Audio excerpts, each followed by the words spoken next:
Hi, welcome to the Arsenal Fans Focus TV. This podcast is all about you, the fans, your passion and your opinions, and for the love of the game that takes centre stage. Let's dive in. Right. How you doing, guys? How you doing, Adam? Yeah, very well. Thanks, Pat. You? Doing good, mate. Doing good. Bit somber at the moment, but, still doing good. Jake, how you doing, mate? Long time. It has been a long time, mate. Yeah, all good. All good. Thank you, mate. Yeah. AK, good to see you, mate, for the first time. I mean, seeing your face for the first time. AK is a person who's with me on a regular on TikTok, and we have good fun. So how you doing, AK? I'm all right, thank you. Thank you for having me. It's a pleasure You're to be welcome, on. man. You're welcome. And now, plus we got another guest, and that's Dino.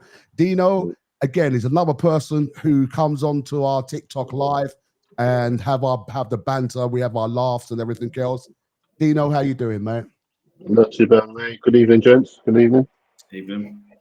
Right. So, everyone knows it's a really somber time at the moment.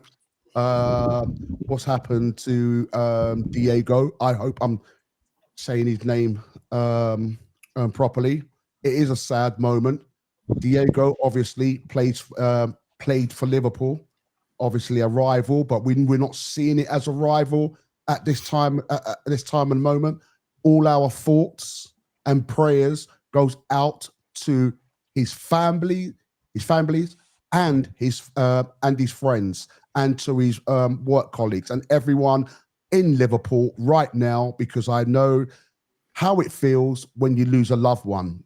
Even though some of you may not be your immediate family, some of you will take him as your immediate family and everything. So, look, I'm not going to pretend that I know everything about him, because obviously he plays for a different team than what I support.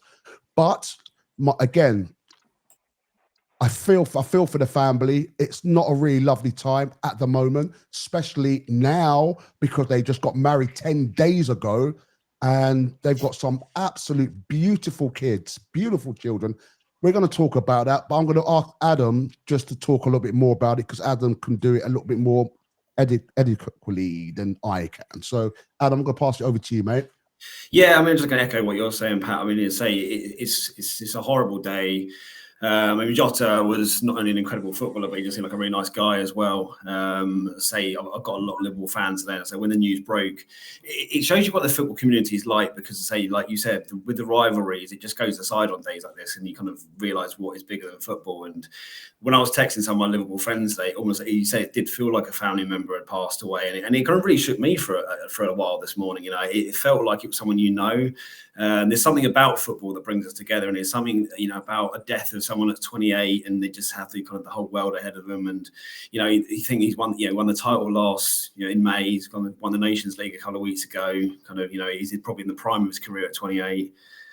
Top player as well, and you just think it just shows you how kind of fragile life is, really. And I think I was talking to a couple of friends recently saying about you always look at footballers, and sometimes you forget they're humans, and we all talk about footballers and we have that banter and that rivalry, but you forget how that they are people, and the same things that can happen to the kind of general public can happen to footballers, and it brings it back down to earth sometimes. I think days like this, you just get to say it's like football is one big community, and it just makes you, I was saying to Jay, it reminds you of, obviously we're talking about Jose Reyes when he passed away, and back further, Gary Speed, and obviously condolences to everyone involved with Liverpool, Portugal, Wolves, obviously his previous club. It's horrible, and it's going to be a sad day. I think it's quite fitting that the first game of the season will be at Anfield. It's going to be quite an emotional evening for the Liverpool fans and Wolves. I think it's Wolves actually the first day of the season, which is again his previous two clubs. So it's just really sad. And it was obviously hard news to take, and it's been on my mind quite a lot of the day, really.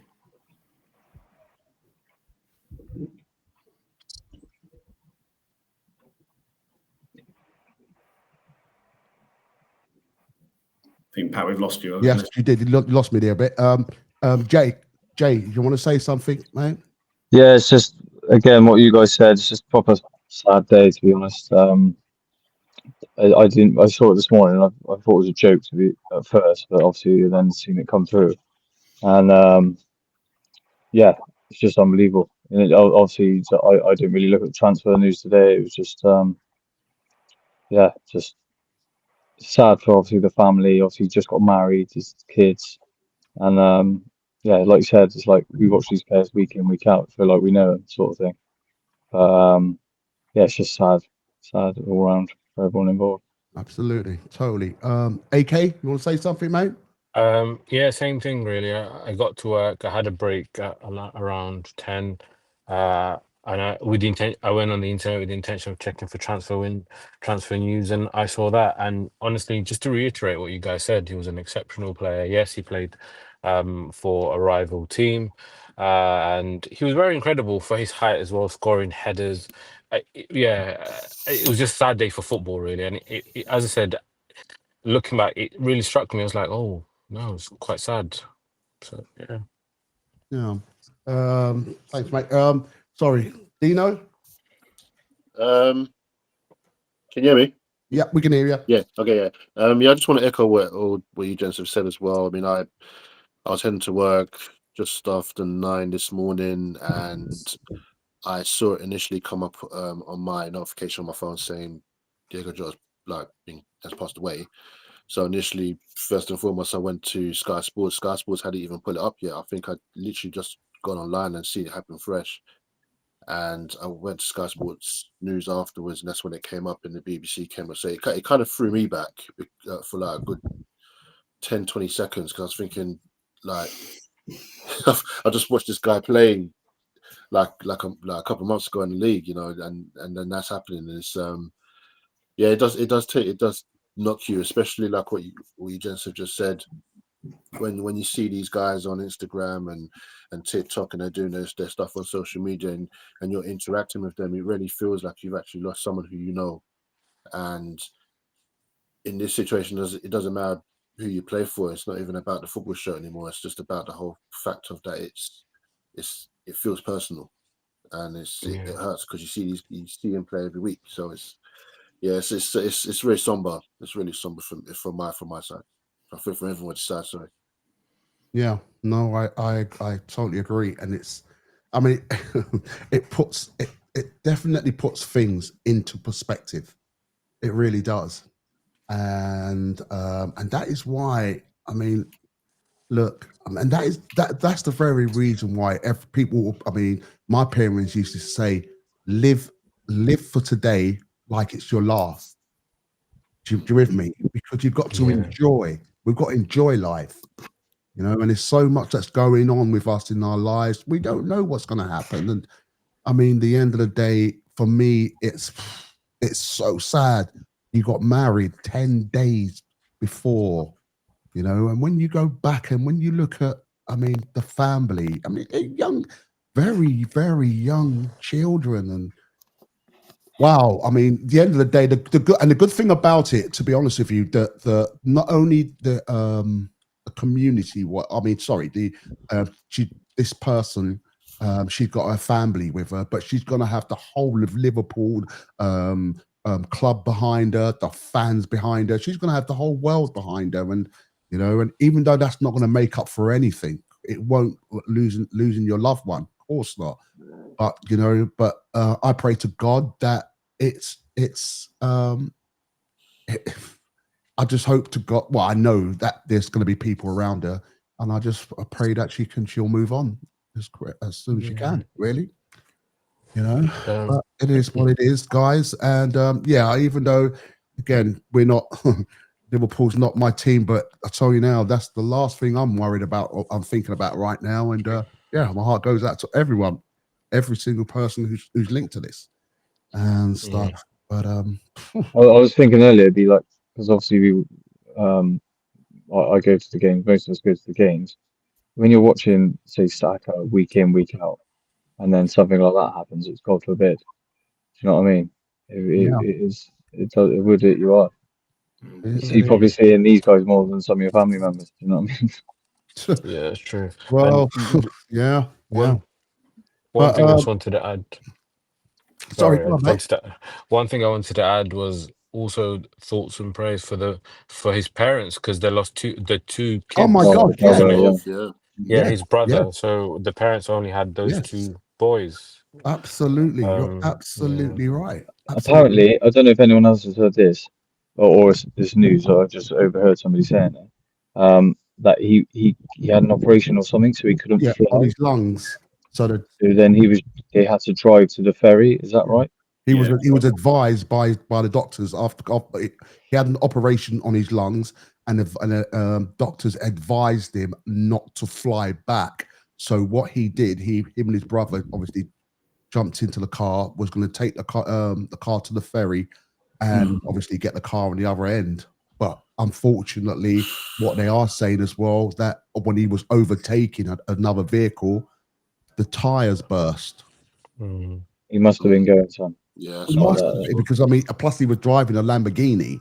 He Because knows. that's what when I first heard it, I thought Lamborghini blowout, and I was like, oh, Mm. he's I think obviously mad. that's it. It's an accident, though, Jay. I don't think it was any. There's no suggestion of speeding. I think again, the tire can just blow. You know, Oh, true. No, but I'm saying, not knowing the details, if you just heard, oh, Lamborghini tire blowing out, you yeah. think, oh, he was doing the worst. But Yeah. Yeah. yeah, that's Well, such a shame. That yeah. well, I'll tell you what, guys. Before we get into it now, I'm gonna do. I would like to do a minute silent before we get into this. Okay.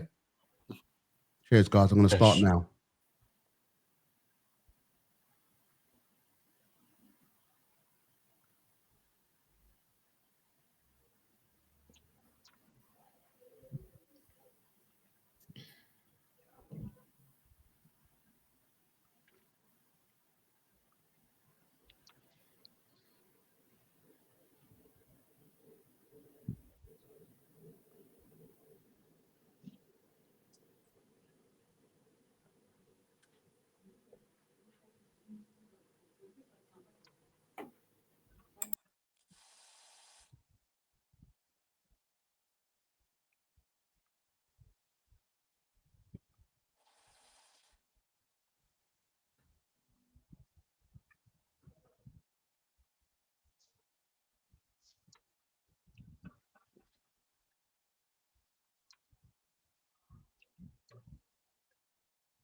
Right, thanks, guys. Appreciate it. Thank you. Right. So, should we start, man? Where do we start? Doing deals. Yeah. Guys, I'll tell you who I want to start with. I'm going to start with you, AK. Sure.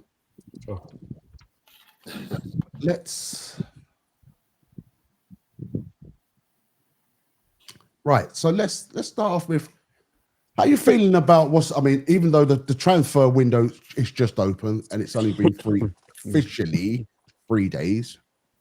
There's a lot of activities gone on in those 3 days and before that because of the Club World Cup. Even though I don't think Arsenal really was interested in that 10-day window because we weren't in that competition. So I don't think we had to rush to buy any player. But how are you feeling at the moment? How things are going at the moment with Arsenal? Honestly, I feel hopeful. Hearing about obviously Andre Berta came in, hearing his track record and the type of players he brought or attracted to Atletico Madrid. I'm very hopeful. Obviously, for the last the FIFA World Cup transfer window, and then we kept hearing about Sesko, Gyökeres, and I was like, I'll be happy with any of those. And then quite obviously on the screen you have Eze. I think he's a good player. I would like him to be at Arsenal. The one thing I was saying, which I've been reading, was that we would want him as a left winger. Obviously, we are linked with Rodrigo as well. I feel like with Eze, if we were to get Eze, reading about him, he didn't really shine as a left winger, but at Crystal Palace, obviously he had the buffer of Ismail Sarr, who was playing left wing, and he had the freedom of Eze had the freedom of doing what he did. And obviously we saw towards the end of last season the goals he was scoring outside the box. So in all honesty, to sum it all up, I'm quite hopeful that we will get the players that we are linked with. But then in the back of my mind is the thought of every season prior to that, we're linked with these players, but we don't seem to deliver. But as I said, as a whole, I just feel very hopeful that now that we have Andre Berta in, that we will get some of those signings that we are linked with. Okay. Jake? Few things to say really. I would say the same pretty much as I'm hopeful. I think it looks like obviously Zubimendi's done, Norgard's done. Looks like this Mosquera's come in, this backup in the centre back position. This came out of nowhere. This Eze shout, so I was really happy about that. I think he's quality, and I think he would give us something different. And I don't know if anyone else heard today. Is Odegaard having some ankle surgery or something, and he might be out for the first couple of months? Really? Did anyone else hear that? I heard that today. Can I've somebody not heard Google that quickly? I haven't heard that, quickly. no. I read that somewhere. It might have been on an Instagram thread or something stupid, but I swear I read that. No, And then I've that's not what made me think about the Eze shout. It might be because he can play the number 10 Yeah. at left wing. But if that's a load of bollocks, I do apologise. But yeah, I'm happy, and obviously heavily linked to Gyökeres or Sesko. It looks like we're going to get one of them. More Gyökeres at the minute. If we get Eze and Rodrigo, or Eze and the left winger, I'll be pretty happy with the transfer window, to be honest. When it hasn't been looking great, it looks like we're actually getting somewhere. Obviously, we have to wait for July 1st or whatever to get Zubimendi and all these other players over the line, but I think we do look like we're active, and it does look like he likes to flirt with 4 or 5 players before securing that one. If Madueke comes to Arsenal, I will not be happy. That's one player I don't want at Arsenal. Okay. As well as Kepa as well. Kepa was a good signing. Yeah. So okay. Dino? Same thing what Jay was saying. I'm hopeful. I'm always optimistic when it comes. I have to be when it comes to transfer windows. Unfortunately, I just remember last season when I came back from the States, I saw that Crystal Palace put the thing up for both Eze and Elise, and they're both valued. Palace just said, right, 60 million for the both of them. And when I saw that, I initially had alarm bells in my head, and I thought, if Arsenal were really, really ambitious and cheeky, they could go for both. And I think, and I said to a friend of mine who's a Palace fan, I said, and he agreed. We both truly believe that if we actually had them two in the squad last season, I think we would have been a lot closer to what we were. I'm not going to say that we would have won it, but I think we would have been a lot closer to than what we were. I don't think we need to. I don't want to be going through that again, especially with when January came. I knew that we weren't going to get nobody in. Eze then stepped up for Palace, done well, and I just thought, I think we need to go for this guy. I think he's someone who can come in, and even if he doesn't start every single game, he is that spark who can come off the bench or can adapt to a different position and just spurt things up. And we've got a good couple of players who can do that. But I think with him, he brings something else. He brings another level of something that we've been missing, I think, for the last couple of years in regards to not being able to get across the finishing line the way we want to, especially the season before. I just think bringing him in and then Zubimendi in, and when you consider all the other players who are there, who haven't been mentioned, who we've already got, the likes of Marino and all them guys there who are there, I think having that strength and depth and having a squad that we have is what we need. And as Jay said, I'm hopeful that it can spur us, it can bring us on to bigger things rather than finishing second. Can I just say something quickly? I was trying to think of this earlier. About a player who's been released by a club as a youngster, has then gone back to that club. Is there many players like that, or am I being stupid? Or It's been a few over the time. I think it's like who the latest one. I'm not sure about Arsenal, but there's been a few other clubs. But that would be like a good story. Right, Adam, take it away, mate. How you feeling? Yeah, good. I think so far, again, I think the fans are so desperate for the striker. There's been a little bit of ridicule about some of the signings. And I think if you actually look at what we brought in so far, it's what we need at a low cost. Norgard for 10, 11 million, Kepa for 5 million. We're talking probably like 1990s prices here. Kepa was outstanding for Bournemouth last year at 5 million as a backup goalkeeper. I wouldn't worry about him coming in the same way I did with Neto. Norgard, again, probably not the fashionable name people expect him, but probably a fifth of the wages that Partey was on. Premier League experience, captain of Brentford, captain of Denmark. I just think they're clever signings, and I think it will lead to the bigger ones coming in. I think they were necessary ones. I think they were easier to get over the line because of the fees involved and the other clubs we were dealing with. I think Gyökeres or Sesko will take a little bit longer, and I've read obviously Sesko's. There's a bit of rumor about him asking for a release clause, and if that was the case, I'll be swerving in big time, because the player's already considering leaving you, then that's not the kind of mentality you want. I don't think Arteta would deal with that. I love the Eze links. I said, as Jay just kind of touched upon, the fact he's a big Arsenal fan, he was released from the club. You just know he'd be fighting for the shirt. I think we're moving in the right direction. As I say, I think there's more to come, and Eze link has come out a bit out of left field, but I'm really happy with it. And I think if we do get 3 or 4 players in of this ilk, I think we're going to go very close. As I say, Odegaard's going to get, hopefully, if Jay's news isn't true, he'll get a full pre-season. If Martinelli stays, there's a few players that came back into a bit of form at the end of the season. And I think we are making the right moves. I know there's a lot of impatience with the striker, but I think we will get it right. I think we have to. I think if the striker doesn't come in this summer, there'll be anarchy around the stadium.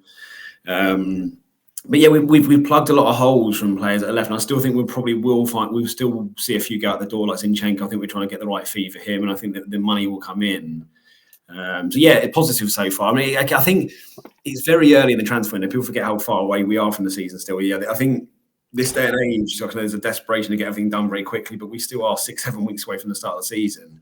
And I was talking to someone the other day, and I said, back in 2002 when we were kind of we won the double, we brought in Richard Wright and Francis Jeffords, and at the time no one said, these aren't the big fashionable names, but they were big squad players that kind of came in for certain games, and I think that's what Norgard and Kepa are going to be like. And I think in the long run people will realise they are useful additions, and I think with a couple of big marquee signings, it will be very close next year. Okay, right to point. I'm going to play devil's advocate here, because I need to, because obviously in the chats, what you're hearing from different people, there are. I don't call people negative, because everyone has an opinion, and who am I to say your opinion is wrong and my opinion is right? That's what football's all about. Everyone sees things different. Everyone has a different opinion and everything else. So, and I get that. So I would never point the finger and say, whatever. I've noticed since I've been doing all this social media things, there's a lot of platforms, so-called professionals who not professional. I'm talking about like the TikToks, the YouTubers and whatever. Yeah. They're all professionals, so they know right. They have to be right. You know what I mean? If you don't go with them, you know what I mean, something's wrong with you. And I don't like that. I like to have all kinds of opinions, whether it's right or wrong, whether it doesn't have to be too negative, because I'm against too negative. But if someone's not being positive, that there's nothing wrong with that. Only time when I have a different opinion with someone, and it's when they're literally slagging. I mean, putting their team into the dirt. It's like they're like a rival fan. It's like listening to a rival fan, and they don't want to be wrong. They don't want to be wrong. To be honest with you, if I'm an honest person, I'll say, I don't care if I'm wrong. I'm wrong. I'll put my hands up to it.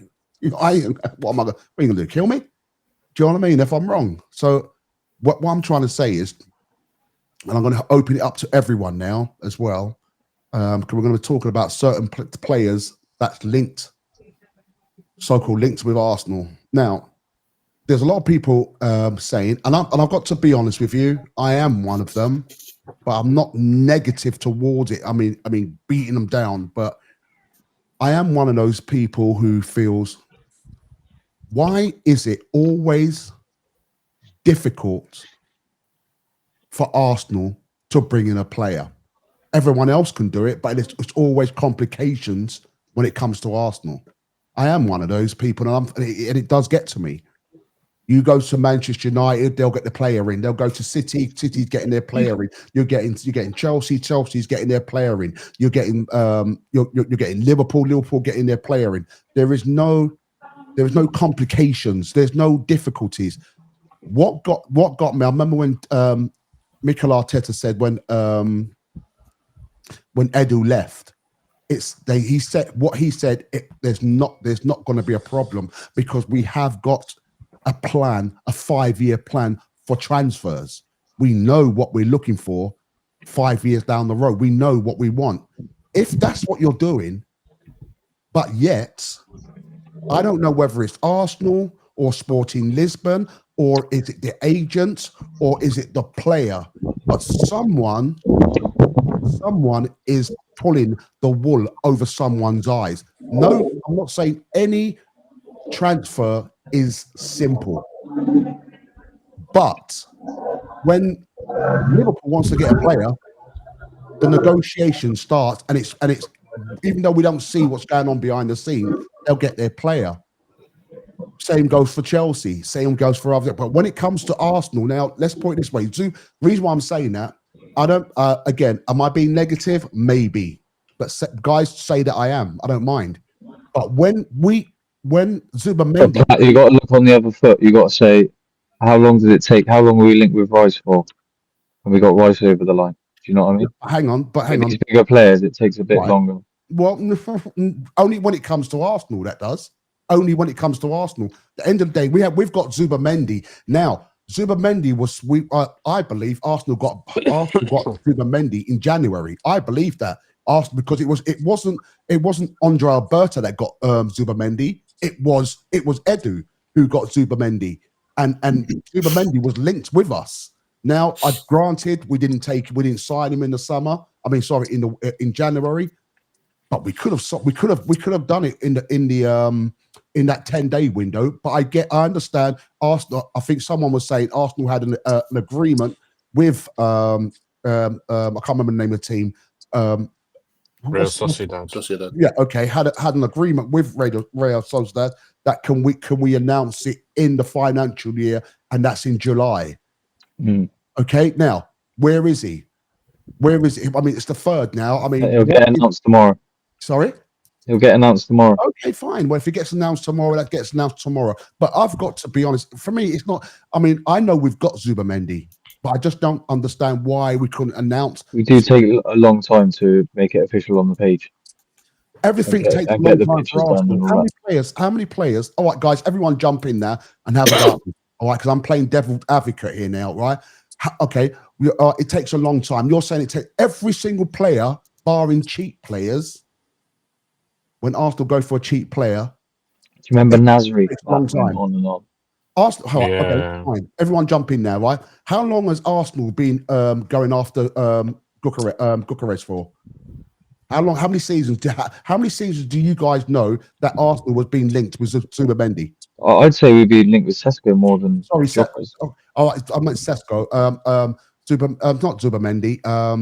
Sorry, I meant Sesko and Gyökeres. How long has Arsenal been linked with those guys? 2 seasons or 2 seasons? Yeah, I would say about a season or so. Gyökeres, for a while. Arsenal's been linked with Gyökeres for 2 seasons. Okay, and Arsenal have spoken with Gyökeres, and I know things have changed.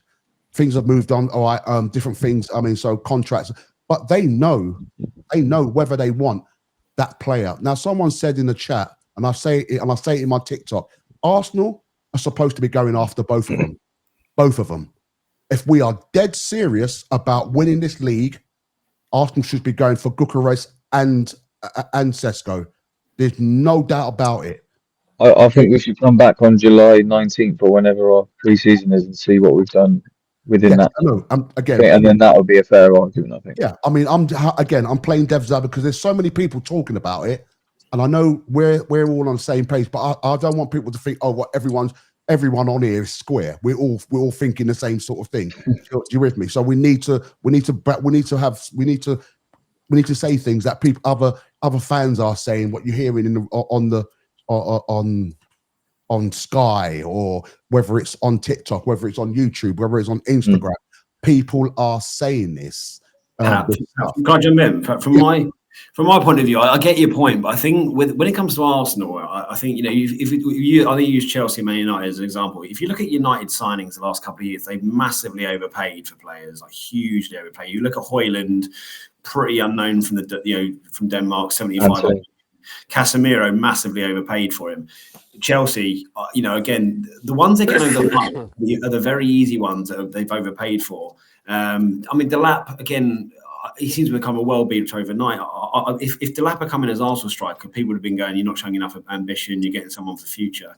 And I think you look at some of the Chelsea signings and the money they splashed, they are easy to get over the line when you're offering 50, 60 million for players that are probably worth 13. And the problem with Arsenal and Chelsea, we know are kind of, they are, I want to say clever with their finances. They do things differently. You know, they're selling their women's team off to go and kind of get the finances done. And I think Arsenal have to, you know, go things about a little bit differently. And I think the difference between 60 million and 80 million for Gyökeres or Sesko is big money for Arsenal. Especially we're not very good sellers. We've not been good sellers for years. And I think that's the big signings are difficult to go over the line because we are a little bit more prudent with it and financially. And as I say, Liverpool, you know, have got money to spend because they didn't really spend anything last summer. You know, they brought in just Chiesa on loan. They didn't really spend anything last summer, and they've won the league. And then, you know, they've got money to splash. And I think if you offered 150 million for Wirtz, they will get it over the line. But I don't think Arsenal are in a position to kind of splash 115 on one player, and that's why we've been a little bit more cautious. As I say, I think it's still early. I think social media makes you think that things are going very slowly. But as I say, with the 3rd of July, as Jay said, we're not even going on our tour for another 2-3 weeks. And I think if we're having this conversation on the 3rd of August, yeah, I'd agree with you, but I think it's very early. And the fact we've got two over the line and Zubimendi probably very close to being over the line, I think it's a bad start personally. Sorry, who's the people? Who've we got over the line? Kepa and Norgard. Right.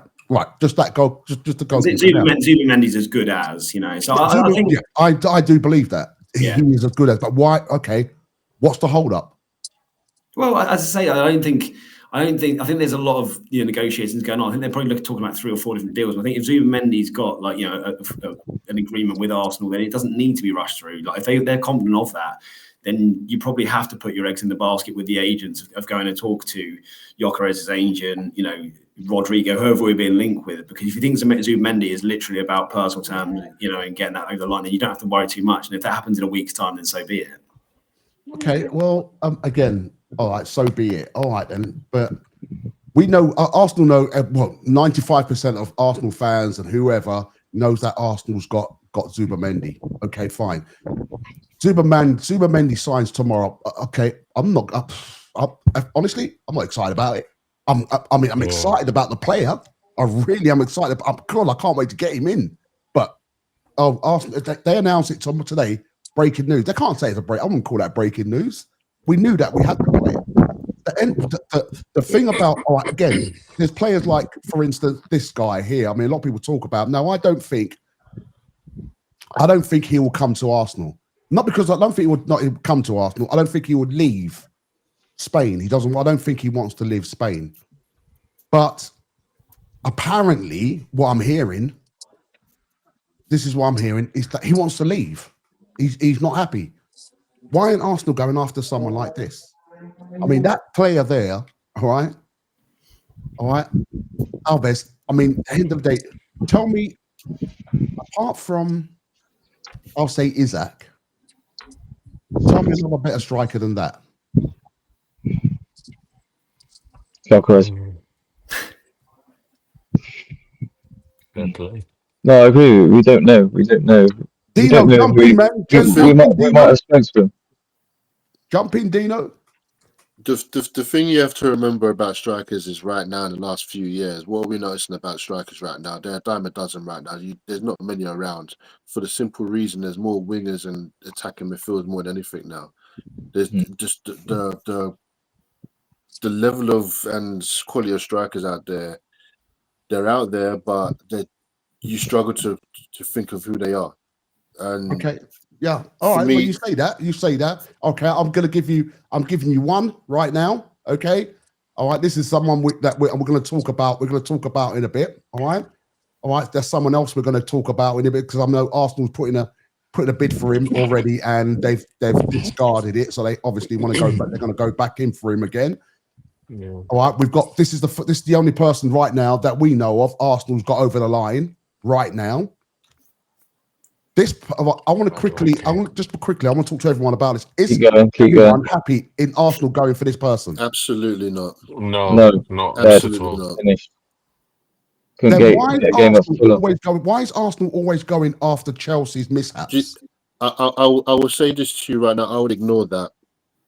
Yeah. Right now, I would ignore that altogether because that's just ridiculous. I'm tired now, and I've said this in your chat as well, Pat. I'm tired of the clout that comes Arsenal's way. True. In regards to, there's a Chelsea player there. Arsenal linked to them. Now, okay, teams are linked with everybody. But Arsenal has inquired. Arsenal has inquired about him. It's not. Listen, it's already come out everywhere. Arsenal has inquired. What is the position with Me him? personally, I wouldn't even touch him. To reiterate what Pat was saying, the only source that I trust when I read online is Fabrizio Romano, and Fabrizio Romano has actually posted on his Twitter page, come out that we have inquired about Noni Madueke. So as I said, because I trust that source of Fabrizio Romano, I'm like, I believe that we actually have spoken to or asked, Chelsea, would you let him go or I not? think it's a Berta thing. I think he likes to flirt with a lot of players, like he did that. Apparently, and have a lot of players on the go, and then make the decision. Apparently, what I heard about Roberto, he's the kind of person. What he likes to do, he would like to get a number of clothes out of the closet, spread it out on the. Okay. Do you know what I mean? And then take his time, spread it out, and Have then his take his pick, time with them. But they have said that Arsenal has made inquiries about him. Thing is, in a business sense, you kind of just touched on it yourself. The more players you link with in one position is the hopefully the lower the price goes to the player you want. Because to say where Arsenal have fallen in the trap, and Dino kind of touched upon it a minute ago, is that the dearth of strikers that are around. Like also, everyone knows Arsenal want a number 9. So if you're selling a number 9, you're going to double the price. Now, in the situation we're after a winger and we're after a striker, being linked with Sesko, Alvarez, Gyökeres, on the wing, Rodrigo, those teams then can't demand the highest price because then you're in a position to go, well, we'll move on and we'll go to another one. Now, I don't, as someone just said, I don't believe that Madueke is a serious consideration. I don't really, think that a couple of the players have been linked with a serious consideration. I think it is just a bit of like a bit of business sense of like, well, be careful if you try and demand too much money for us, we'll go elsewhere. And in the meantime, there's another side to that coin as well, because the longer you take, because other teams know what players that you want, that someone else can zump you, someone else can jump in who's got the money. While you're playing about, while you're saying and you're figuring the menu. Oh, do I want this one or do I want that one? There's going to be someone else who's going to let them buy Madueke. Say again? Let them buy Madueke. Yeah, no. I'm not talking about him. I don't want no. I'm just saying that. All right. Let's. If the bid is accepted, then you jump in. I mean, Chelsea. I don't like Chelsea. Chelsea used to be very good at this. When Spurs had Willian almost over the line, Spurs got a bid for Willian accepted, and then Chelsea went, right, that's the money that will now go and match the bid.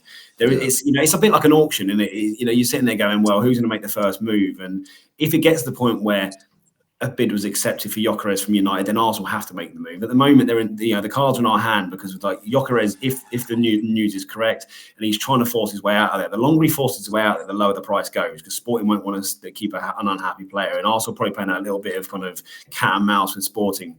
If someone else jumps in, then you have to make the move. But at the moment, we are kind of holding the cards because we're saying, well, he wants to come to us. How much are you going to demand, basically?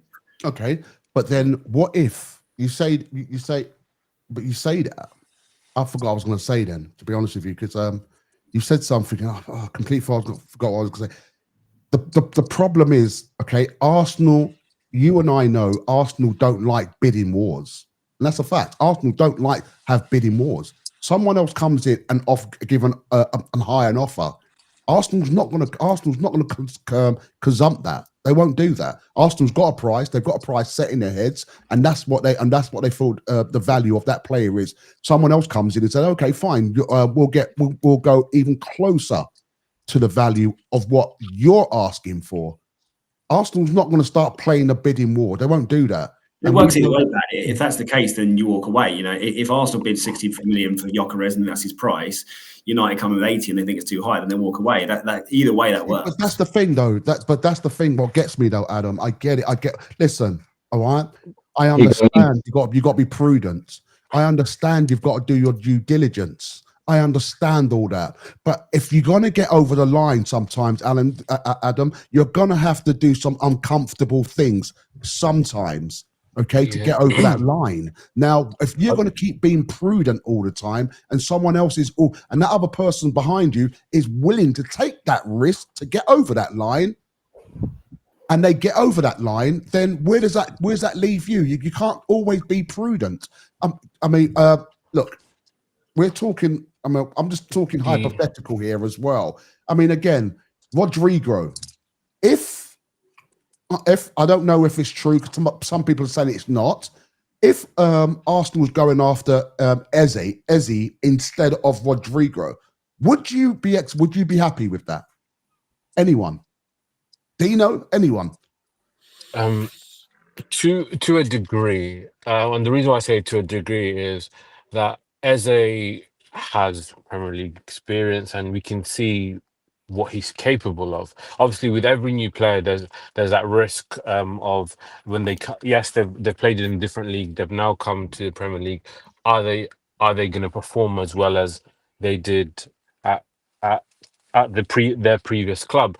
And that's why I say to a degree I would be happy, because as a quality player and who will add something, as Dino said from before, and all the other people said will add before, and he's proven it in the Premier League. But what Rodrigo can offer, and hoping if he does come, I would. If you ask me who's better, I would say Rodrigo. But if we get Eze instead of Rodrigo, I wouldn't be upset. And that's just how in my humble opinion, that's how I feel. Anyone else? I'm at that point where I would love them both to be at Arsenal, to be fair. Rodrigo is the type of signing who, if we bring him in, he's the type that will, how can I put this?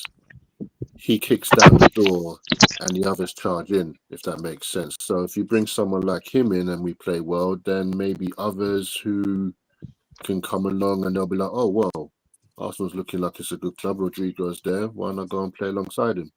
Certain players come to mind in that situation. It's time that we need. It's time we match our ambition. We need to get to that next level. I mean, I look at it all and I just say, why can't we try and get for both? Agree. But it's because we go on and on. Like we always have this circle of parity where we go into the season at this point where we're hopeful.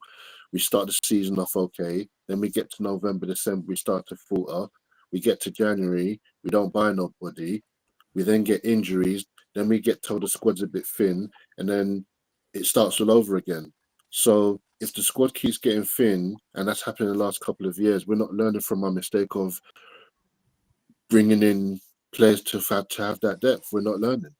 And then when it comes to saying why it takes so long, there's a saying that in all the time I've supported Arsenal, and I know you guys already know it, there's the right way, there's the wrong way, and there's the Arsenal way. And Arsenal always want to do things the Arsenal way.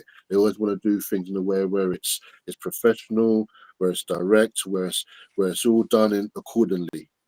Arsenal have always been like that. They've never been a club like Chelsea because they've got the money. They can just say, oh, well, we've got this and flash it. An example happened yesterday. How is it that 1 minute I'm watching, is it Pedro? João Pedro? Yeah, João in a Pedro, Brighton shirt just 48 hours ago. And now here we are 2 days later. Here he is, and he's now playing in the Club World Cup. And even for me, that doesn't make sense. Like, you've just bought him and now he can just join a team. Like the team that Chelsea had when they went into that competition should be that team. No, but Because now but that's the an FIFA they've inconsistency. given her to everyone. Do you want to say something? Sorry, go on. Anyone? All right. Okay. That's right. Yeah, I mean, just on that point, I didn't. That goes back to my point about 10 minutes ago. Like, if Arsenal signed João Pedro tomorrow for 55, 60 million, would you think that's the answer? Because I don't. I mean, I think João Pedro just. That's my point. That's the point I was making. I think Chelsea. They do give. I mean, João Pedro's got within 9 league goals last season. I think some of them were penalties, and they bid 50 odd million for players. Like we're trying to negotiate 60, 70 million for a player that scored 95 goals in the last 2 seasons, albeit in Portugal. But that's what I'm saying. I think, you know, if we go in and pay well over the odds, we would get them over the line. But I don't think Arsenal in the position that Chelsea are to splash the cash. Like Chelsea, they've sold players, you know, sold academy players for ridiculous money to, you know, to kind of like sister clubs or brother clubs. They've sold their women's team off for 200 million when it's worth about 5 million. There's ways they get around it. And I wouldn't want Arsenal to be like that, and that's why they can splash cash on players like that. But then, Adam, then we're gonna be in the wilderness. Well, we're not though, Pat, because if you look at what Chelsea are compared to us, Chelsea spent £1 billion in the last 3 years, and they're miles behind us. Okay, what about Liverpool's won the league? They just went out and 115 million on a player. I know Liverpool didn't do anything. I mean, last season, that's why they've got the money. But look, I mean, you're saying Arsenal are prudent. They're very not tight when it comes to them to the money. I think we've got to take a step back. Let's think about it logically now, because it's July 3rd. Let's say officially the transfer window started when July 1st. I know you had to do a couple of weeks before. Yeah, we've signed Zubimendi, Norgard, Kepa. I know not officially those other boys, but it's pretty much done. We haven't. Yeah. So you can't. So we're heavily linked to Eze. Jake, you can't say we signed until that person is signed. You can't say they're signed, even though I know that I believe Eze signed. Yeah, you know they're signed. You know, everyone knows they're signed. Right. Okay. All right. Yeah, everyone. Okay. So say by the end of the week they will be signed. Yeah. Okay. And then we're heavily linked to the forwards. Right. The one thing I will say, sorry, separately to that, is I think if we did get Eze, Rodrigo, or another Gyökeres or another, I think one of our bigger players that we wouldn't expect, like a Martinelli or somebody like that, would go. Well, okay. I just feel like if we weren't going to have that big of a change, I think. Okay, we're going to talk about these. Right, let's talk about these 2 boys for now. Yeah. All right. Let's talk, because I don't know about you, but I am confused. I am absolutely confused. What's going on? 1 minute we're in such advanced talks with Gyökeres, okay, and all it is now just negotiating with the clubs. The next minute, no, we're not. We're more advanced with Sesko than Gyökeres. Oh, okay. So what's going on then? Which one is it? Oh no, and then you come back. Then it's gone back to Gyökeres again, and now that's gone quiet because Gyökeres is having personal issues with the club that he's with, because not honouring the agreement. Then we go back to them. Now they're leaving him alone. We're not going for him again. We're going back to Sesko again. But hang on a minute. Sesko wants a clause in his contract. And if that's a true, like what you just said, Adam, I'll tend to go fucking do one. Do you know what I mean? Because we're not a stepping stone. But then people are telling me it's bollocks, Pat. I thought it's rubbish. Yeah? Well, we don't know. I mean, people are coming out and saying it, and people who are in the know, that's coming out and saying it. I mean, you and I, we read it and we read what every other person's saying. But when you get certain people that's in the know with these people, all right, and then I mean, you don't know what to think. Are we? The thing what gets me, okay? Arsenal need three men up front. We do, 100%. Get us over the line. Mikel Arteta said when it was over, it's gonna be a busy and a big summer for Arsenal. That was his quotes. Okay, that is not what I'm saying. That's what I'm saying. We're officially 3 days in. Yeah, I know. I get it. Listen, look, I'm not. Look, I'm just being. Look, I'm being I'm talked gonna be about honest with over you, there. all right? I'm not going to be. I agree with what you're saying. I do, but there are Yeah. Arsenal fans out there as well, and we don't want everyone to think, oh, what these guys are. They're all agreeing with the same thing. What's going on here? I mean, are these Arsenal fans? You want to scrap? Sorry. I mean, you've got to talk about what people are talking about here. No, I get you. But It is annoying that we constantly it's go annoying. from. I mean, I believe. I mean, again, jump in, guys, because I mean, I'm just waffling. If we believe everything we read, then we have to wait for this Gyökeres clause to come in after July 1st. If we believe Gyökeres clause, what's his clause? the release clause. Yeah, but Arsenal could trigger that release clause, can't we? Well, yeah, That's but what I a release think clause is about. now I think we're You trying to can work trigger it. out the structures of the payment if all is to be true, but you never know. Adam, Dino. Yeah, I mean, go on, mate. I was just going to say, I mean, the fact that we're okay, yeah, I'm going to like kind of twist it as well because going back to again January didn't go for no one, was linked to any. Well, we just didn't do anything. But we have to look at it from the other side as well. The fact that they're talking to these two strikers and they're in negotiation with these two strikers, you have to take some sort of optimism from it because at least we all know we need a striker. The fact that they're not just looking at one and taking a mockery of it, they're actually looking at their options. They're speaking to both. Both Sesko and Gyökeres, because they know that their parties, both of their entourage, they know they're speaking to one another. It just comes down to, well, what do we want? Because it's not just about us; it's about them too. It's about what they want, and that has to come into play as well. We can all sit here and say that we need a striker and it's just dead. Yeah, fine, but Do you we have to believe? also take into consideration that it's down to them as well. No, I got you. But do you believe if Manchester United was in the Champions League, do you think Arsenal would have made their minds up by now? Arsenal still do things the way they always do. Yeah, like I just said 10 minutes ago.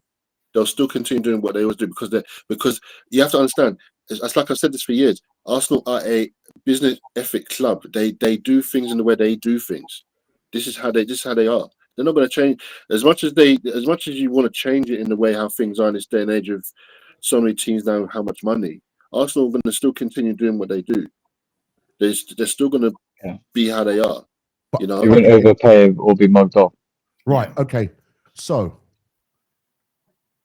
my point is this: if Manchester United, Arsenal know what striker they want, do you believe if Manchester United was in the Champions League, do you think Arsenal will have signed a striker by now?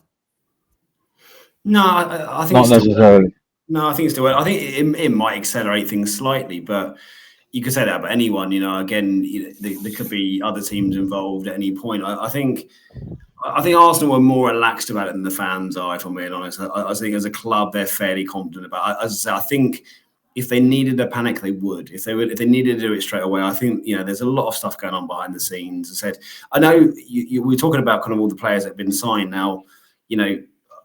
City have got a couple over the line, but they're kind of like smaller signings. No one apart from Liverpool have done a huge signing yet. Versus the only one that's come in that's been above 50, 60 million pounds. We're looking at players in the 70 to 80 million pound bracket, and one side of that's first, and no one else has really done it yet. So, but the narrative's always around Arsenal being slow. But if you look at it, there's not been much movement. Spurs have not brought anyone in. United haven't brought anyone in yet. Not of that level anyway. Liverpool are the only ones. Adam, Spurs or Man United is not our rivals. I'm not saying they are our rivals. Liverpool. I'm not saying they are our rivals. I'm just saying no one's doing it at the moment. Right. I'm just okay. saying no one's doing it. Okay, Liverpool's done it. Yeah, Liverpool are the only ones. As I said, Liverpool are the only ones. Liverpool's not only they've won the league. They've went out. Yeah. They're not only they're proving their point. Don't forget their defenders as well. Who have they got? Kirkes, Frimpong. Yeah, we've dealt with our defense. Do you know what I mean? And their replacements are playing. Attackers are long term. Yeah, guys. Well, you say. I've got to be on. I'm going to disagree with you. I'm going to disagree with you on that one. Jake, Can I because just say one a thing? striker. Sorry.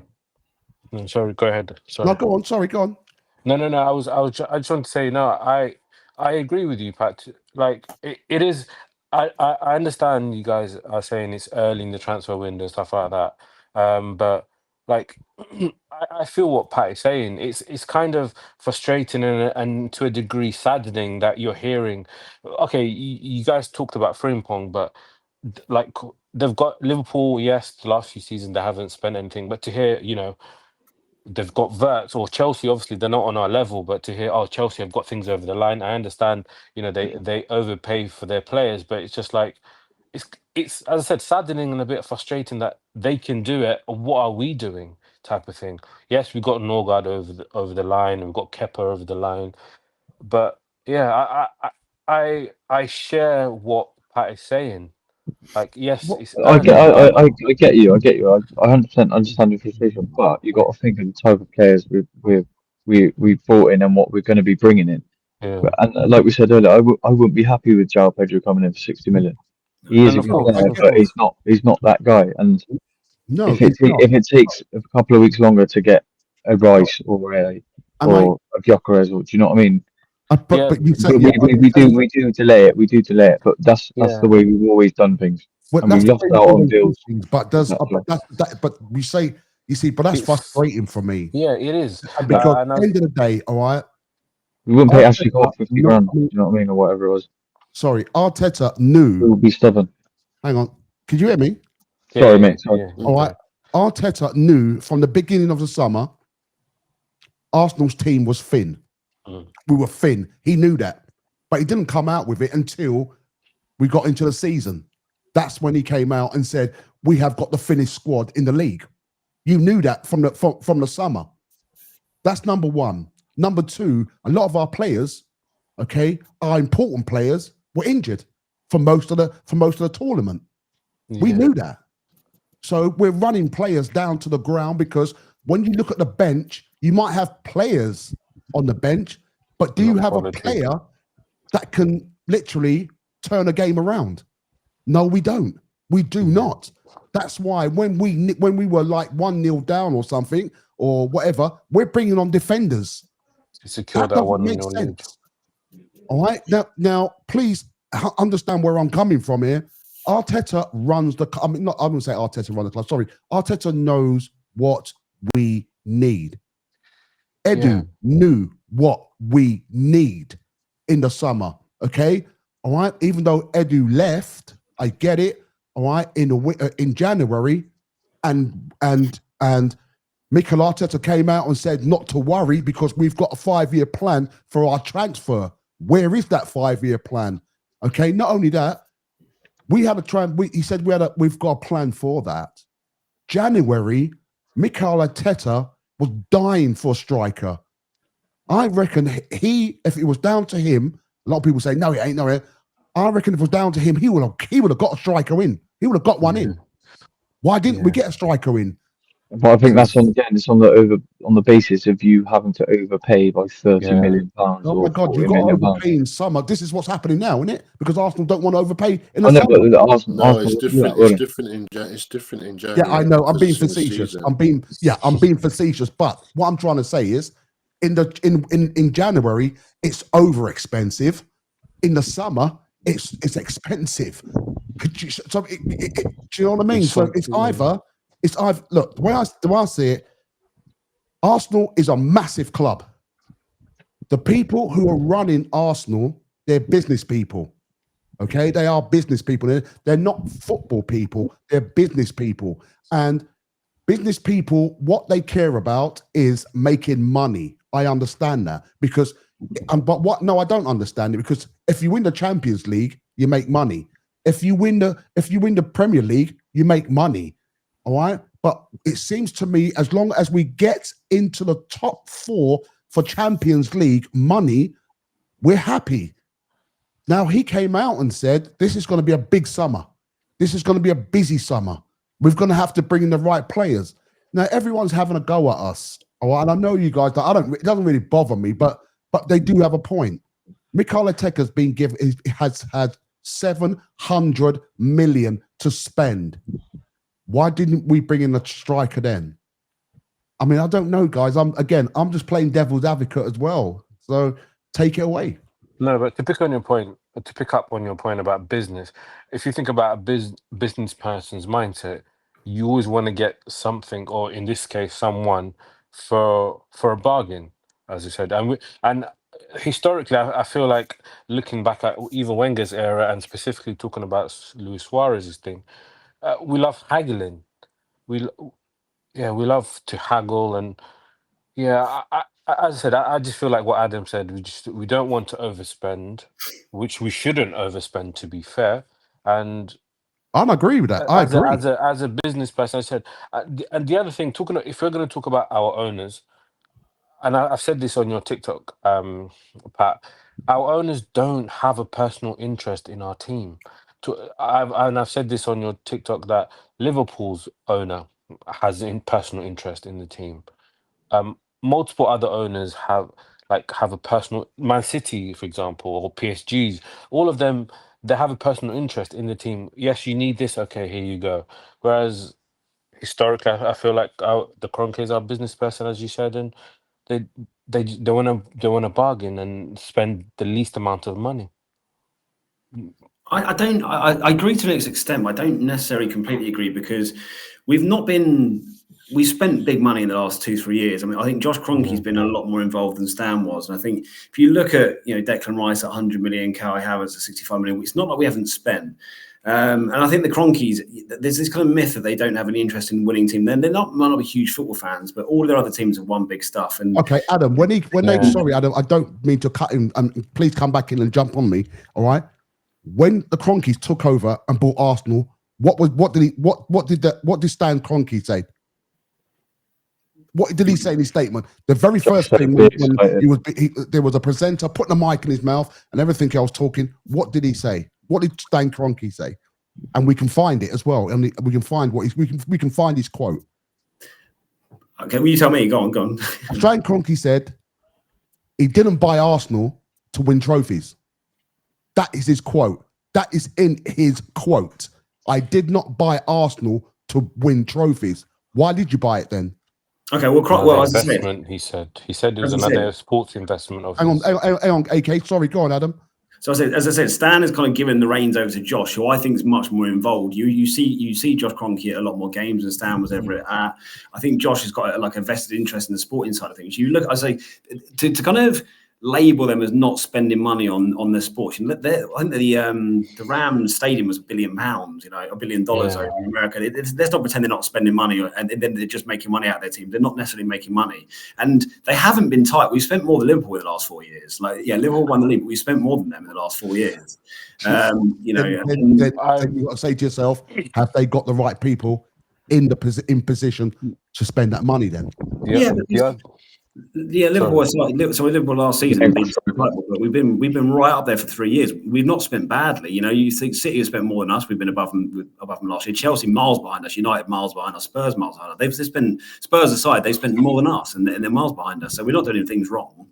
No, Arsenal and City's Arsenal and Manchester City have spent the most in the Premier League. Yeah, and I wanted to say, I feel like I don't disagree that they have spent us, but part of me feels like it was just to appease us, to keep us quiet, because as you said, probably Josh Kroenke watches social media, Arsenal fans' social media, and I feel like he must have seen somewhere that we were unhappy, and he said, for example, let's talk about Declan Rice. I feel like he thought, in my humble opinion, and I can't speak for his mindset, obviously, but I feel like he thought, let's put the money down so that we can, somewhat appease the fans, so that they don't say that we're not spending.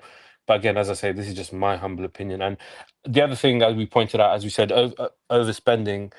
I kind of lost my point, but yeah, sorry. That's what I want to say. Yeah, just I feel like these big spendings were just to appease us fans, to make us happy that we are spending on somebody, to keep us quiet for a bit. I think it's clicked over the last couple of years. When before I felt like viewer, but I feel like over the last couple of years, I think something has clicked, and we will spend the money on the right player. And I think, we will drag it out. I think we will get it done better than we used to. Can I be on? Makes sense. Can I ask you, Jake, and Adam and Dino? Alexander Isak. Now, I always say in my chat, I can't see him leaving Newcastle. I really can't. I cannot see that guy leaving. He wanted Champions League. He's got his Champions League now. So I can't see him. But yet, he's forevermore still being linked to Liverpool. I mean, with Liverpool. Now, this is what I'm going to ask all three of you. How would you feel if Liverpool got him and Arsenal didn't? Depends who we got in place. No. All right. So are you saying Sesko is as good as Alexander Isak? No, but he's half the price. Right. Okay. Fine. So it's a price thing then. All right. So are you saying Isak is as good as Sesko? Isak's the best out of the lot. But Right. So how would you feel? We can't afford him. Right. Okay. We can't afford him. I think Arsenal can afford him. I can't understand why people. I mean, there was a person on Sky, and they were talking about PSR, and they were talking about the top 5 clubs, okay, who basically don't have to worry about PSR. Arsenal was number 1. Okay, so let me put it to He you like comes this. around and says Arsenal can spend over 350 million if Arsenal wanted to. Okay, so listen, would you rather get Isak on his own, or would you rather get Eze, Rodrigo, and Gyökeres? Right. I would go. I'm I'll saying go match for the up latter. price-wise. But if I put in, I'll go as high, and I do believe he's not worth 150 million. I will not pay 150 million for him. In fact, I think there is no club in the Premier League or in Europe. Say 120 then, realistically. Okay, right. This is how far I'll go. I'll pay 120 to 125 for Isak. That is what I'll pay. I don't see it happen. It would be a dream, but I don't see it happening. Adam? Yeah, I have to say, I agree with Jay. I think, 120 million. If you can get Gyökeres for 65 and that gets you Eze as well, then I would go for the latter. I think the PSR, what I've seen is that Chelsea are in the best position because they've fiddled the books as ever. Arsenal, they're saying it's 150 million net spend. You can talk about 300 million, but it's a net spend of 150 million to not kind of contravene that. And I think that's why we've got Partey's wages off the wage bill. I think 150 million net spend by the end of summer will be a lot closer to what we can afford to than 300 personally. I think that will be a Sesko at 60 and Eze at 60. I think we'll spend about 200 million, but then we'll recoup probably 60, 70 million from Zinchenko and a few others that are going to be out the door. I think 300 million is a pipe dream. As I say, I think, realistically, we're not looking at Isak. I think if they miss out on the Champions League, possibly, but I don't think anyone will get him unless it's a Real Madrid or someone, that's going to spend silly money in Europe. Right. Well, we're gonna have to. You can count Real Madrid out of that one then as well, because Real Madrid ain't got money. What they do, they've never had money, Pat. They've never had money for 30 years, and they still. They'll ask the player to run his contract out. That's what they do, and then they get the player, and then they pay 30 million signing on fee. I mean, that's how they do things. But what I'm saying, look, I'm going to ask before we move on from some of this. I'm going to ask everyone to be very quick here. All right. I'm going to ask what's going to be a good summer for you. I'm going to start off with you, Dino. The signing. What's a good signing? If the players come in? What's a good signing for you? Signing. Eze. Is that it? That's all you want? No, Eze. No. I'm asking. You tell me what's your happy. What makes you happy? You say, yeah, brilliant. Arsenal has had a good summer signing. All right. Because Arsenal right now, again, I think Arsenal going to get rid of. I think there's quite a number of players should be leaving Arsenal. About 7, 8, 9, 10. How many of them? All right, Arsenal, I personally feel Arsenal needs at least 6, 7 players to bring in. What, Dino, would make you happy? The players. All right, even if that's 4 or 5, doesn't matter. What's going to make you happy? The players that we're linked with who are coming through the door, plus Rodrigo and Eze, I'll be happy with. You'll be happy with? Yeah. Okay. Adam? The 3 we've already got, and Eze and Gyökeres, I'll be more than happy with it. If we got five in total, Eze on the left and Gyökeres up. Yeah. Okay. AK? Yeah, same thing. All the names that we're linked with, so the Eze, if you push for Rodrigo and Gyökeres, that would be great signing. Great summer. I agree. I think 3 attackers. So yeah, Eze, Rodrigo, Gyökeres, or Sesko. Yeah. I agree. Totally agree with everything what everyone just said there. But I'd just like to throw a twist in there. I think Arsenal should be going for Gyökeres and Sesko at the same time. Both of them. Bring them into the club. That's what I believe. Arsenal should be going for both, not just one. Arsenal should go for both. And bring in Rodrigo for me. I tell you now, I'm happy. Them two and Rodrigo, I am totally happy with the squad. Because that's showing content. That's showing every single team in the Premier League, Arsenal's serious. And don't forget Max Dalman's coming. Sorry? I said don't forget Max Dalman's coming as well.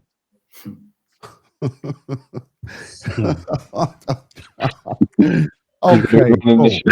Right. So all right. So are you happy? So you're saying you're would all of you say right now is out? Yeah, we won't spend all of that for just him. Yeah. Would you be willing to spend 150? Anyone in here would be happy to spend 125 million on him? Not at the expense of a winger. I don't see how a big winger comes in at the price. You need to play. Yeah, it doesn't make sense to spend 150 on just him when, we can, as Adam said, spend 60 here on multiple attackers. Dino, would you spend 125? Even if we did, Newcastle they'll reject it. There's no point. Jake, if we buy him, we would have to sell 2, maybe 3. So there's no point. Okay, it's not worth it. If we had to do that, would you be happy to sell Trossard? He's going to go next year, but they don't. It's not going to make no difference. They're not going to sell. It doesn't make a difference. All right. Jake, don't make a difference. I want the 3, but I think a player like Martinelli might go. I don't know why he's been linked so much. Right. Okay. What about this guy? What are you guys prepared to pay for him? Sesko. To be fair, before anything started, I wanted Sesko over Gyökeres. Got a phone call. One second. Go on. Got a phone call. Yeah. Go on. You said you wanted Sesko over Gyökeres. I wanted Sesko. At the end of the season, when we had the podcast, I said I preferred Sesko over Gyökeres. Is it because of the long term? The long term. Like I just felt like he'd fit, and the Portuguese league made Darwin Núñez look amazing. Do you know what I mean? So when Gyökeres comes over, I know Gyökeres is a bit more. He's a baller, but don't get me wrong. But yeah, I don't know. I mean, I remember when Jay said I edged towards Gyökeres at the time just because of the number of goals. I think if he hadn't done it internationally and in the Champions League, then you probably have a little bit of doubt on it. And Núñez, I was looking at Núñez the other day. I think he was 1 in 2 in Portugal. Gyökeres is more in 1 in 1. 1 a game. I think he is another level up from Núñez. A lot better player. Yeah, I just think if you are scoring hat tricks against City in the Champions League, you're scoring for Sweden every week. And no disrespect to Sporting Lisbon, Sweden, and he's going to get more chances at Arsenal. I think he's the kind of player that would fit our system well. I would probably go up to 75, 80 million if it needed to be, because I think he will score the goals that are needed. But I think we can probably get him for 60 to 65. So I agree. I thought the clause was 51 million or something. I don't know. I haven't seen that as fact. I'm not sure. 56 million the clause. Yeah, so the clause has come down now to 60 odd million euros as of this month. So we can put 60 million on the table and the structure of it. Yeah. So all right, so is everyone going for Gyökeres or they're going for Sesko?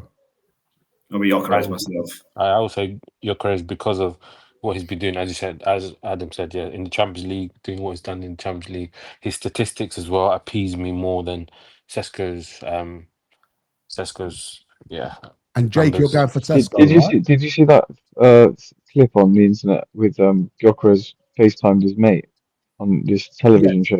Yeah. And he was saying, "I'll see you at Arsenal." Yeah. And all right, bye. I saw that. I saw that clip. I think we will get Gyökeres. Yeah. So you're going for Gyökeres as well. I think we will get Gyökeres. I'll be happy to get Sesko, but right. The more I feel about it. My two pence worth. We need to get both of them. No shadow of a doubt. Okay, so where are we? Okay, so we've done those three. Okay, I want a quirky signing. you know about this guy here? Right on Yeah. cue. Sorry. Someone said I want the quirky signing, and then right on cue. Here we go. What do you think, Adam? If I'm honest, I don't know a lot about him. I could probably sit and pretend that I've watched him regularly. I haven't. Again, say if that is the signing that we Arsenal think is the right player, I've not seen enough of him. Defensive midfielder, I don't really think is where we're short at the moment, especially if Zubimendi does come in, Norgard comes in. I think, as I said, at the end of the season, hang on, but Norgard, Adam, he's a backup. He's not. He's a back. That's what's been said.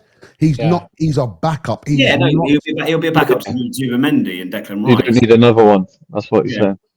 Yeah, right. I'm saying we don't need a fourth if we got three in there. That's what I'm saying. Right. If Zubimendi's coming in, I don't know really why we're going to sign this guy.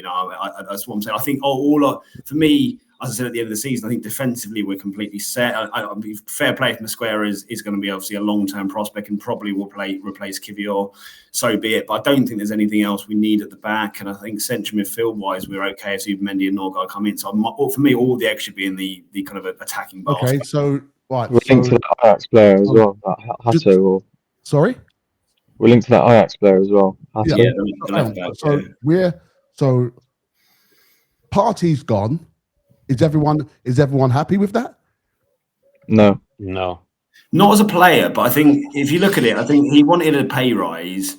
We're gonna lose him to the African nations for 4 or 5 weeks in January. There's no guarantee he starts every game with Zubimendi coming in. I think financially it makes sense. I think, as I said at the beginning, Norgard comes in at probably a third of the cost, wages wise. And you're getting rid of our best one of our best players of the season. I think he had a very lucky season where he was fit the whole season. Yeah, but he was our best player. He's one of our best players. No, he was. And he had you remember when Theo Walcott played out of his skin before he got that contract?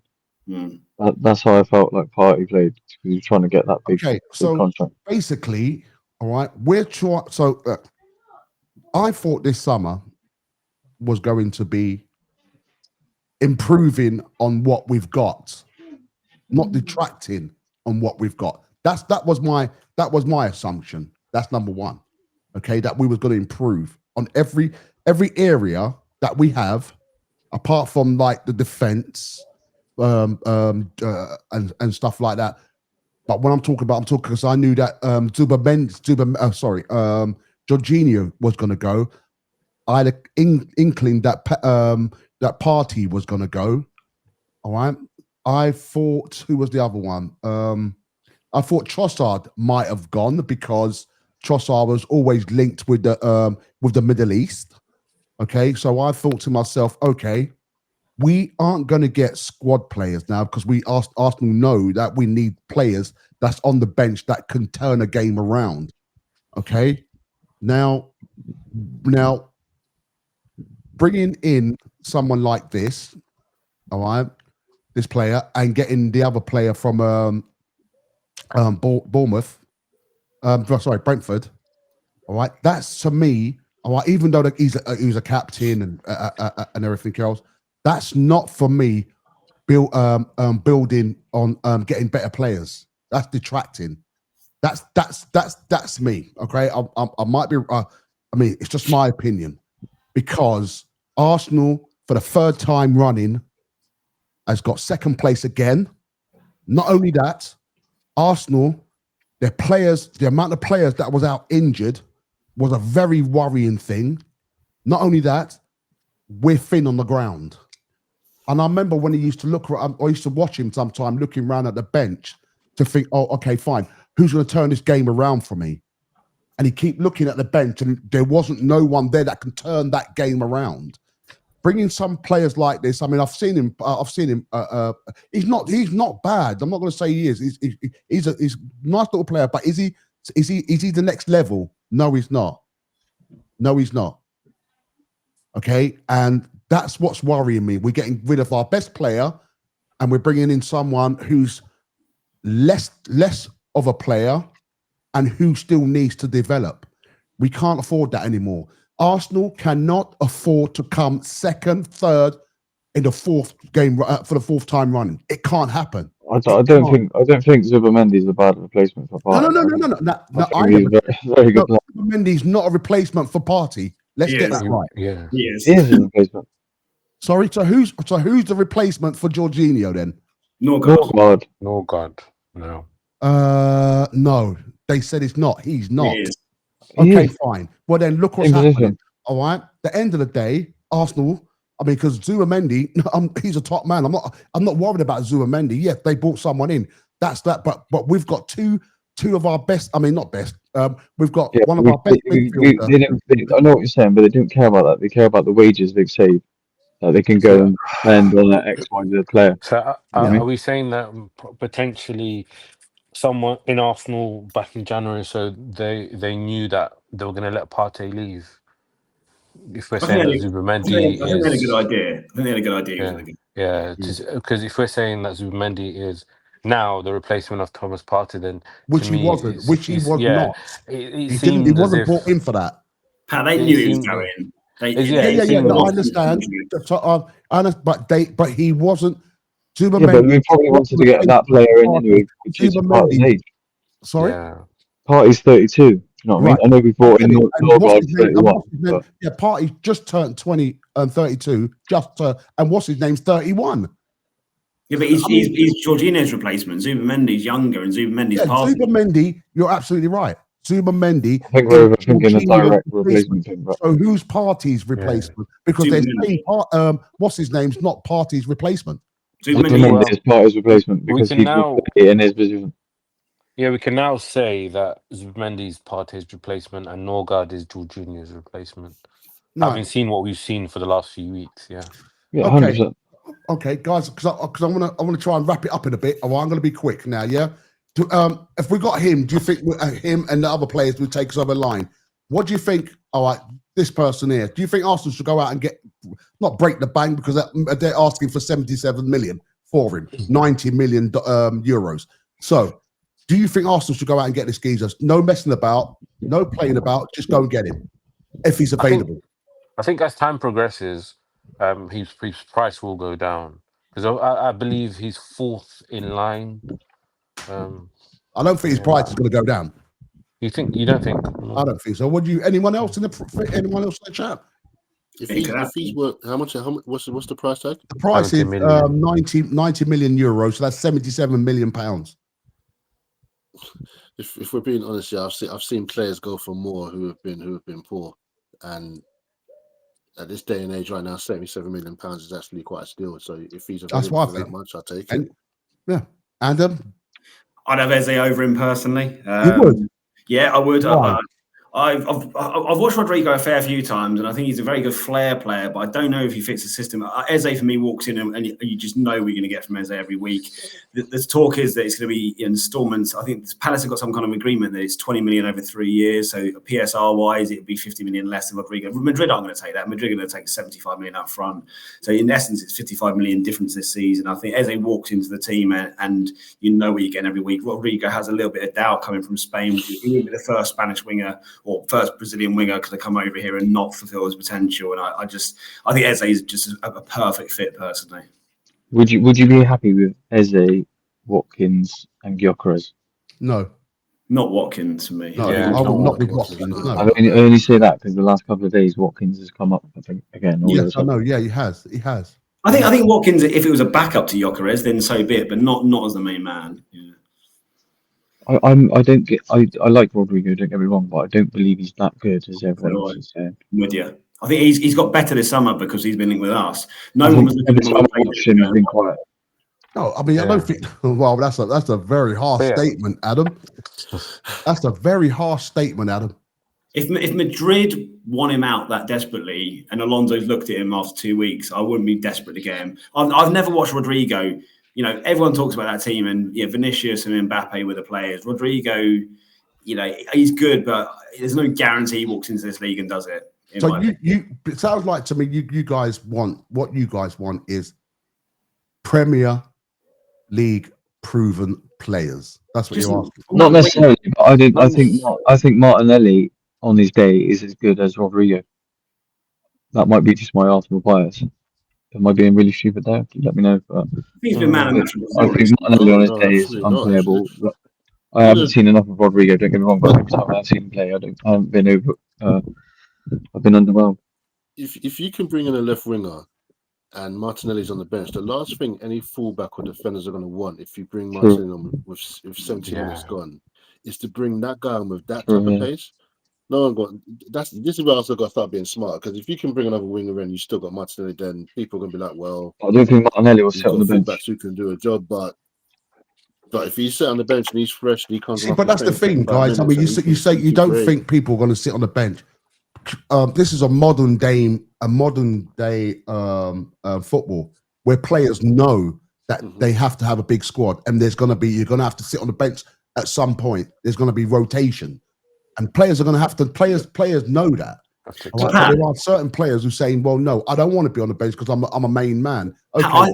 I disagree with that. I think it's actually different to what it was 20 years ago. 20 years ago, if you look at it, that we had Sylvain Wiltor and Kanu that would sit on the bench quite happily behind Bergkamp and Henry. United had Solskjaer and Sheringham. If you look at all the big teams around Europe now, which big team around Europe can you say has got a top-class striker that sits on the bench? Like when you said about getting Sesko and Gyökeres in, I don't think of another team. Who's their backup striker? Real Madrid's backup striker is Rodrigo. Hendrick. Gonzalo Garcia. And that's what I'm saying. Even City, Alvarez, as soon as Haaland came back in, Alvarez moved on because he didn't want to sit on the bench. I don't think there is a club around Europe that has like a top. Yeah, Spurs for years couldn't get a striker in because Kane was guaranteed to play every week. I don't think it is a thing anymore. I think if you have a main man up front, you have like a young up and coming striker or an older one that comes in. Very few players have like a Sesko and Gyökeres. Very few teams have a Sesko and a Gyökeres fighting out for a number 9 position. I can't, correct me if I'm wrong, I can't think of a big team around Europe that has that kind of competition between the number 9s. I've got a bad feeling that Martinelli's going, and that's the reason we're getting. I really does. I really hope Rodrigo and whoever else. But I really hope he doesn't go. I really don't.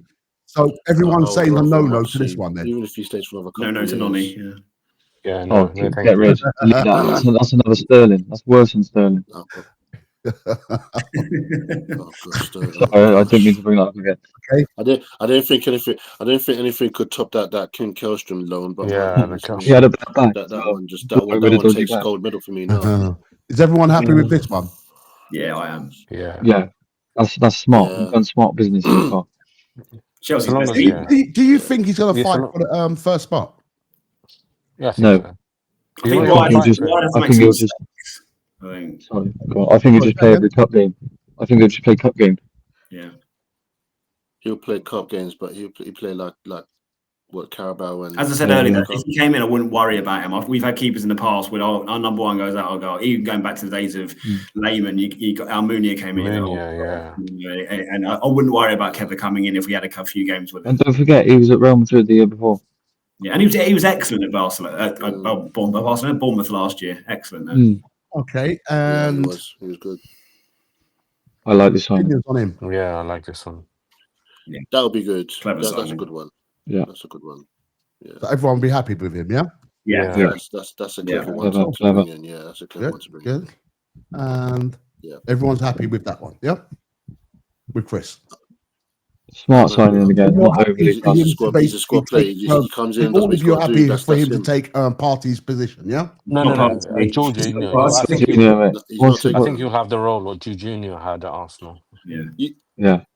You have to also remember, because when everyone keeps talking about it, you have to also remember there's a midfielder whose name has not been spoken, who we've got, who is not been mentioned. Marino. Yeah. Oh yeah. So you have to remember we still got him as well. People are forgetting him because we've been playing him as a false 9. Yeah. But he's actually midfield. You have to remember what he's doing. He's getting depth in the midfield. Him and Mendy at Real Sociedad were. People are forgetting about Marino. I feel, how are you forgetting about him? That's fine. I forgot about him. I'm sorry. All right, then moving on from him. All right, he can come then. He's all right. All right, he can come. I'm happy. All right, that's a good point. You know what I mean? I completely forgot about Marino. Do you know what I mean? All right, I'm happy. See you later, mate. You're in. What about? I mean, would anyone break the bank? Would anyone break the bank for it for him? He won't. What's break the bank? Pat? I'd say 120, 125. No. Not that high. No. Not that much. What? No. You- Alvarez, 120 what for would you pay for him? Alvarez. No. What would you pay for him? 80. Get that Yeah, out of here. he'd have to play How along old is with he? Does anyone know someone. how old he is? 25. 23. No, I'm 25, not 23. sure. Do I get 24, 25? Come up with. 21 seconds. Jesus.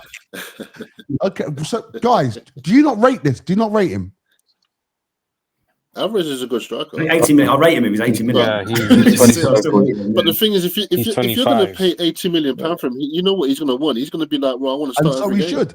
I mean, Saka wants to start. Saka's starting every game.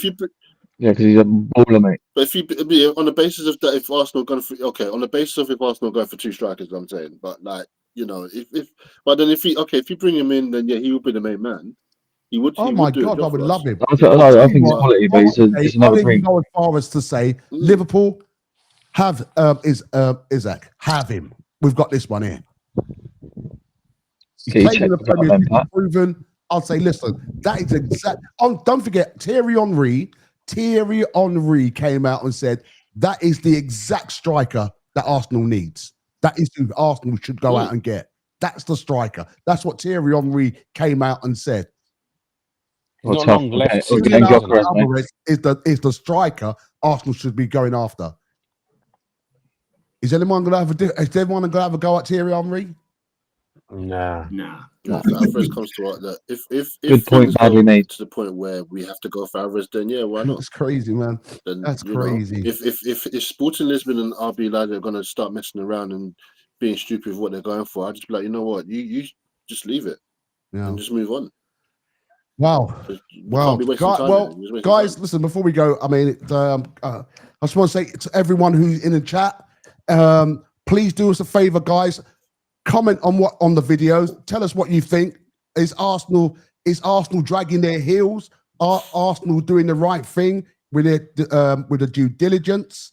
Are Arsenal serious about getting over the line next season? Oh, before I do, and I'm going to ask everyone in the chat as well. Mikel Arteta, there's rumours. I want Mikel Arteta to stay. I think Mikel Arteta is my man, and I think he's the right person for the job. I just feel that if he can get the strikers that we need, I reckon he can get us over the line. I'm going to ask everyone in the chat to answer this for me. If Arsenal do not get a Champions League next season, and I mean win the Champions League, or win the Premier League next season, where does Mikel Arteta stand? Should he stay? Or should he go? I would like everyone to tell me in the chat. Please subscribe. Please like. Do me a favor, guys. Support the channel for us. Before I end up, I'm going to ask everyone to be quick. I'm going to start with Jake. Jake, what I just said there. What's your thoughts? He's got 2 years for me. 2 years left, Arteta. For me, I give him 2 years, 2-year contract to get something done. But everyone keeps saying a year, and I disagree. Okay, from where we come from to where we are. Fine. Oh, I'll just hear what everyone's got to say. Dino, I'm giving until this time next year. If we haven't won it, then yeah, I think it might be a case of saying, yeah, maybe you gotta go. Okay. Just take as far as we can go. I'm not gonna say sack him. You just say you've taken us as far as we can go. Just that way. I say amicably. AK. I agree. If we don't win the Premier League or the Champions League, then it's time for him to go. I would say, this is his chance. Use this transfer window to get who you need to aim for one of those two things, at least one of those two things. Sure. Adam, I'll level it up. He's a stay for me. He's a stay for you, regardless if we don't win it. What about next season? I mean, the season after that. Well, we'll reassess it. I mean, things change. You look at what's happened, but for me, he's done a great job. And, the trophies maybe haven't come along yet, but we are, as I said, 20 games unbeaten against the top 5 or 6. We've been, for years we weren't in the Champions League, weren't competitive. I've seen us get to, a long way in the Champions League. We were very close to winning it. PSG probably had the hardest game of anyone against us this season, and they won it comfortably in the final. Few injuries aside, we still finished second with the amount of injuries we had. I think we're so close, and I think he's brought back. I'd never go into a big 6 game thinking we're going to get battered anymore like I did for a long time. I always fancy us at home to anyone in the world, and that's down to him personally, I think. Okay, well, once again, I'm going to play devil's advocate because, again, as these guys know in the chat as well, the things that I'm called, because I speak like you, Adam and Jake, because that's how I do. I don't put my team down. I would never do that, but they do call me deluded. Are you happy, deluded player, Arsenal fan, because of you've once again you've come second again? Okay, can't get over the line again. This and that. You Arsenal fans are deluded, and I'll take it. And it don't matter. I'll take it because I've got broad shoulders. But I'm going to say this, and I've got to be honest. I love Mikel Arteta, and I don't care what any Arsenal fan said to me. Oh, you're deluded. Oh, you're deluded. I don't care. I really don't. Don't bother me. I love Mikel Arteta. But, and it's a big but now, if Mikel Arteta does not win the league or the Premier League, I'm sorry, he's got to go. And the reason why I'm saying that, I am tired of Arsenal not winning a league. Sorry, that's my phone. All right. That's awesome.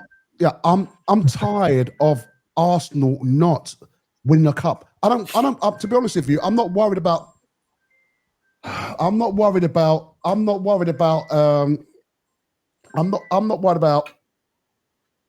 the FA Cup. I really am not. I'm not worried about the Carling Cup. Not even thinking about it.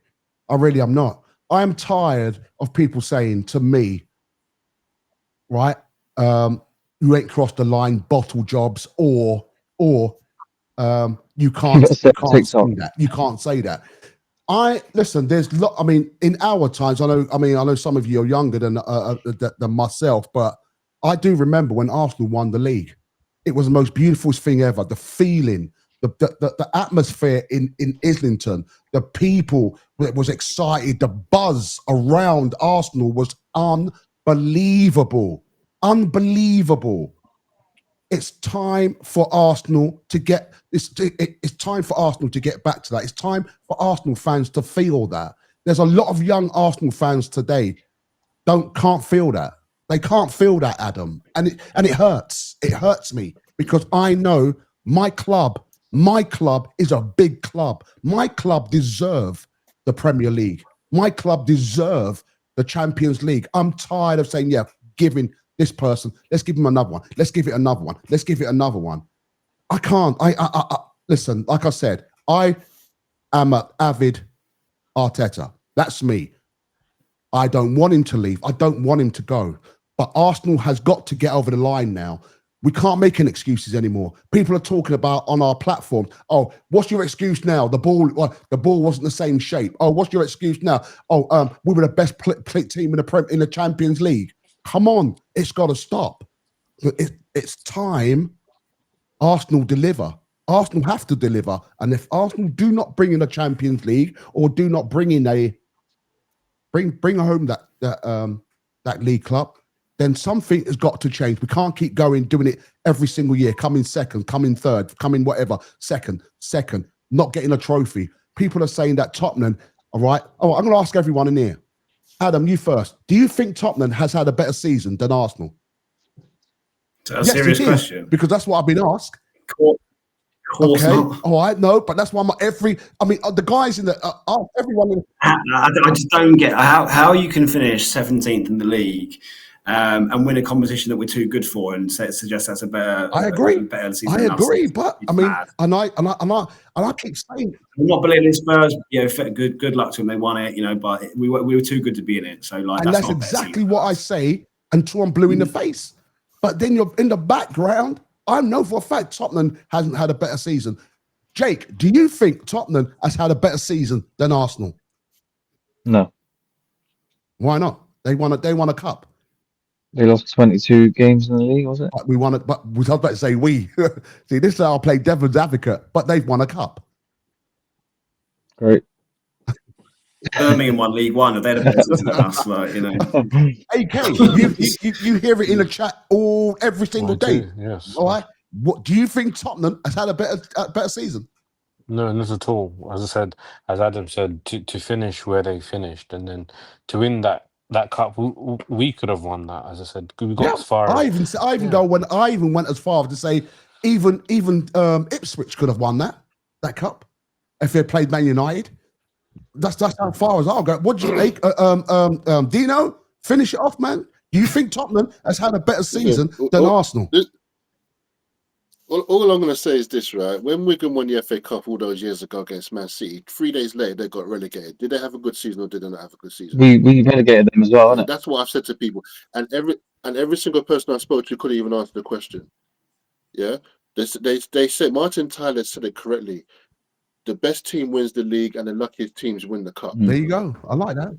So as far as I'm concerned, whoever won out of Man City and Man United and Tottenham, they were the luckiest team. By it as well, you have to remember that the teams that got knocked out in the Champions League did not get relegated down to the Europa League either because of how they changed things. If it was still the group format, I guarantee any of the teams that finished third in the Champions League, if it was that way, they would have won it. Them two teams wouldn't have got it. Look how atrocious the passing in that game. I couldn't watch that game for 5 minutes. No. It was like watching salt running in my eyes. It was that bad. The standard of passing was just atrocious. And I thought, you guys are getting paid how much money a week? Yeah. That's embarrassing. Yeah. No, I get it. You cannot sit here and tell me and you guys that game that they had a better season. No way. Right, no way. guys. Can I ask? Pat, can I ask the panel one thing? Just one final thing. When do we want Lewis Skelly in midfield? Or are we just going to? Are we happy with him at left back, or do we want to see him in midfield and actually push for that? Not push for that. left back for me. Left back. Left back. No, I'm happy if he's playing in the team wherever. But when would you like to see him in midfield this season? I'd like to see him because that's his natural position, right? I wouldn't mind. Yeah. But then where do you play Rice? Because Rice is playing that sort of left 8. And I'll put Rice in goal. No, yeah, See, if you put that's another thing as well. Because if you put Lewis Skelly in midfield, that means that's even more. I was going to say, I'd rather him stay in the left. So if you want to put Calafiori at left back, then that's what I read somewhere today. Something about Ethan Ranieri, Chelsea, City, and right. But hang on, I know we're laughing at it, but they're in. He's worried. I mean, because what he's saying is Arsenal strengthening, okay, and where does that leave him when they're strengthening?